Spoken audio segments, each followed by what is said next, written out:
First Kings chapter 18. Elijah and Obadiah.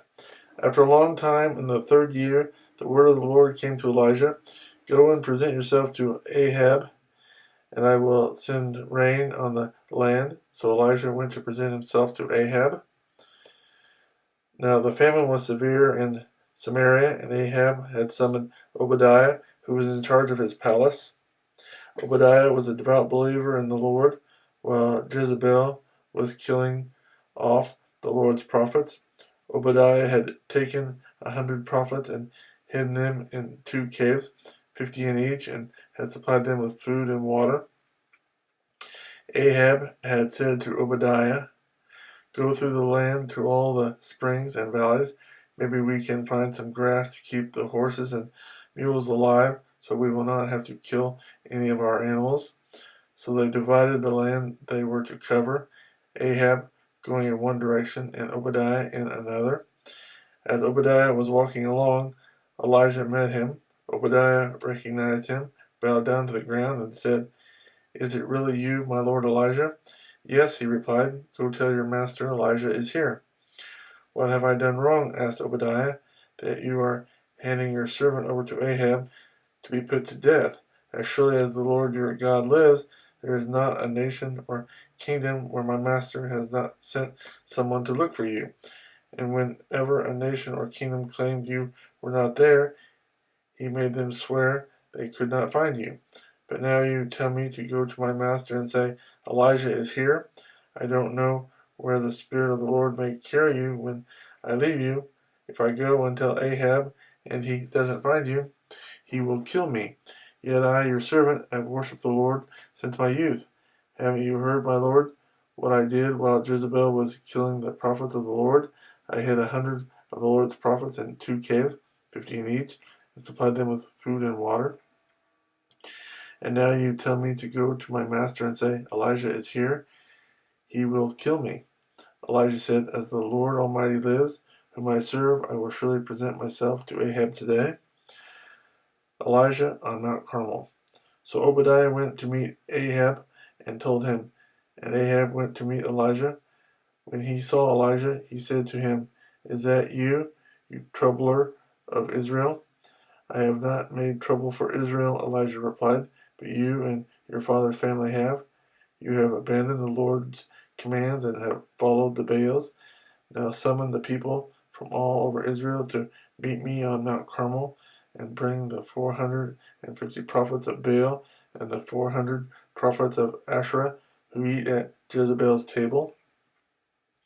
So Ahab sent word throughout all Israel and assembled the prophets on Mount Carmel. Elijah went before the people and said, "How long will you waver between 2 opinions?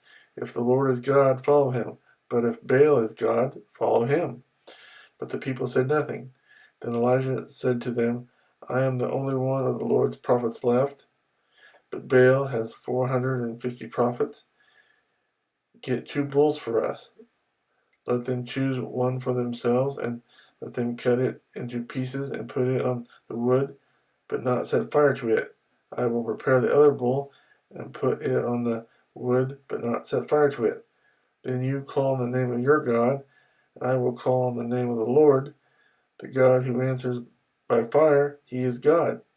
Then all the people said, "What you say is good." Elijah said to the prophets of Baal, "Choose one of the bulls and prepare it first. Since there are so many of you, call on the name of your God, but do not light the fire." So they took the bull given them and prepared it. Then they called on the name of Baal from morning till noon. "O Baal, answer us," they shouted.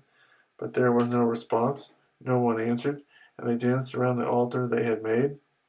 At noon Elijah began to taunt them. "Shout louder," he said. "Surely he is a god. Perhaps he is deep in thought, or busy, or traveling. Maybe he is sleeping and must be awakened." So they shouted louder and slashed themselves with swords and spears, as was their custom, until their blood flowed. Midday passed, and they continued their frantic prophesying until time for the evening sacrifice. But there was no response. No one answered. No one paid attention. Then Elijah said to all the people, come here to me. They came to him, and he repaired the altar of the Lord, which was in ruins. Elijah took 12 stones, one for each of the tribes descended from Jacob, to whom the word of the Lord had come, saying, Your name shall be Israel. With the stones he built an altar in the name of the Lord, and he dug a trench around it, large enough to hold 2 seahs of seed. He arranged the wood, cut the bull into pieces, and laid it on the wood. Then he said to them, Fill 4 large jars with water, and pour it on the offering and on the wood. Do it again, he said, and they did it again.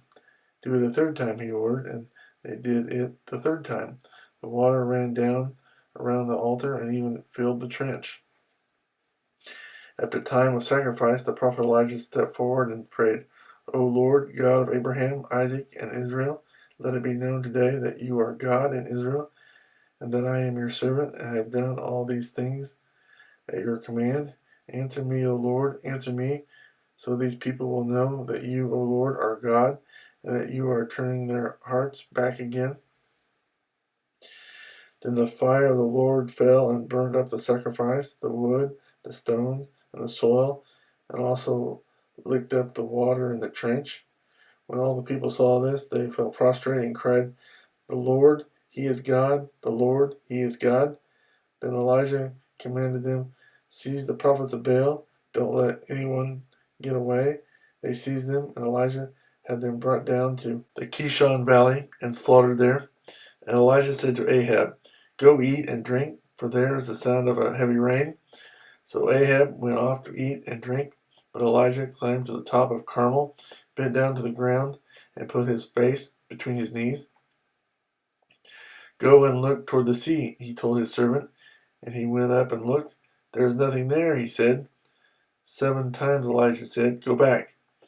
The 7th time the servant reported, A cloud as small as a man's hand is rising from the sea.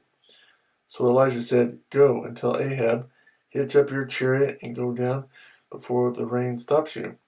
Meanwhile, the sky grew black with clouds, the wind rose, a heavy rain came on, and Ahab rode off to Jezreel. The power of the Lord came upon Elijah, and, tucking his cloak into his belt, he ran ahead of Ahab all the way to Jezreel.